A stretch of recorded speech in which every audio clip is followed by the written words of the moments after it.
Good day everyone. Today, I would like to take you on a journey into the world of Gandharan art, one of the most fascinating cultural fusions in ancient history.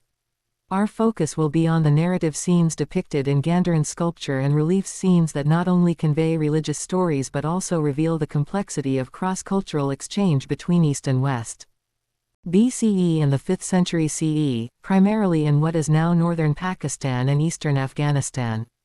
This region, known as Gandhara, was a major center of Buddhism and was deeply influenced by Hellenistic, Roman, Persian, and Indian artistic traditions. What makes Gandharan art unique is its Greco-Roman style combined with Buddhist themes. The result is a visually rich and symbolically dense form of art, especially in the narrative scenes sculpted on stupas, friezes, and relief panels. The primary function of narrative scenes in Gandharan art was didactic, to teach the life and values of the Buddha to a largely illiterate population. These artworks served as visual scriptures, illustrating key episodes from the Buddha's life called Jatakas and Buddhacarita and helping devotees understand his path to enlightenment.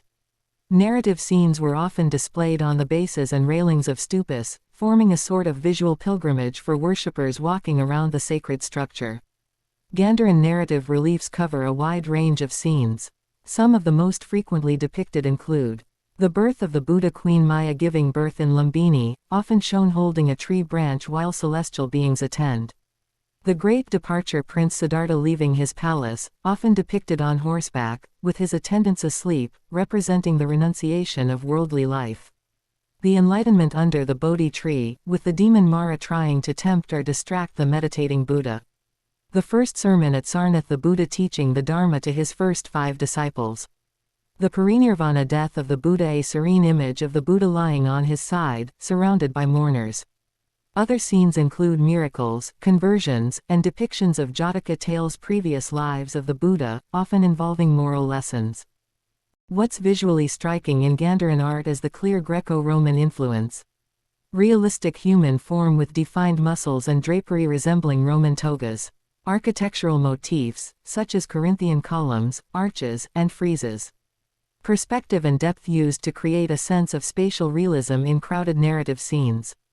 At the same time, the content remains firmly Buddhist. For instance, the bodhisattvas in Gandharan art are often shown with elaborate jewelry and princely attire, drawing stylistic elements from both Hellenistic and Indian traditions. Narrative scenes are rich in symbolism. The Buddha is often shown aniconically in earlier periods, represented by symbols such as a tree, an empty throne, or footprints. In later periods, the anthropomorphic image of the Buddha becomes standard, with specific hand gestures, mudras, and postures, asanas, indicating teaching, meditation, or reassurance.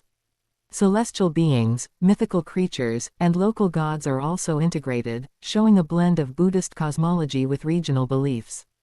The narrative art of Gandhara reflects a cosmopolitan society, where ideas, stories, and artistic styles from different parts of the world came together in harmony.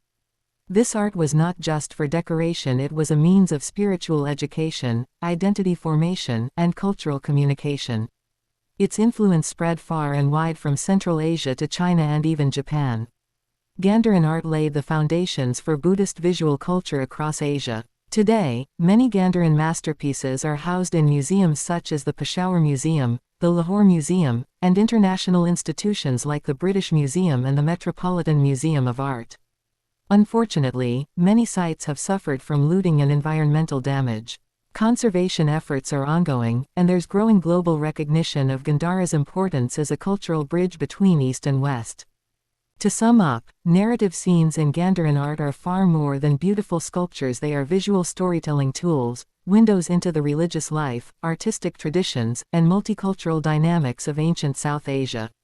By examining these artworks, we gain not only a deeper understanding of Buddhism, but also of how art can transcend borders and time to speak a universal language.